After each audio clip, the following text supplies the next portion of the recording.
Good morning, everybody. Josh Ezel, Breakthrough Real Estate and Property Management. Hope you're having a fantastic week. Today's tidbit has to do with tackling all sources.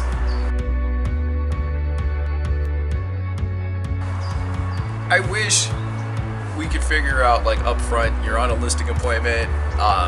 They're like, how are you going to sell our home? You're like, Mr. and Mrs. Seller, Bob Smith and Jenny Smith are going to be relocating in 30 days, and they're going to buy your home. And that's how we're going to sell your home.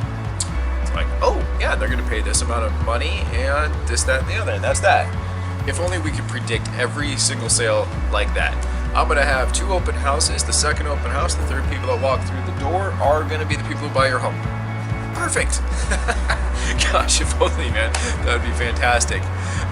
But realistically, we have no clue where the buyer is going to come from, right? It could be from the open house. It could be an internet lead. It could be from your database. It could be from another agent. It could be from somebody else's portal. Who knows? That's why they're all there, right? And all I can say, and this is long and the short of today's tidbit, since we can't predict where any buyer or where the perfect home will come from, we have to do it all.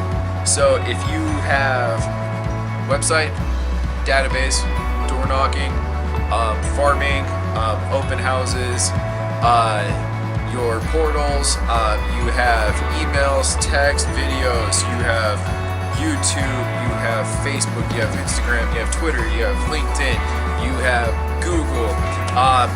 Tackle them all. That's all I can say. When in doubt, tackle them all. Unless you know where the buyer is going to come from, do as many things as you can. Hold as many open houses, do as many phone calls, hold as many flyers, perform as many ads as you can. And repeat, repeat, repeat. When in doubt, do it all. Have a great day. A lot of planes going on today. Good morning. Good morning. Jeez. 2 of me joking.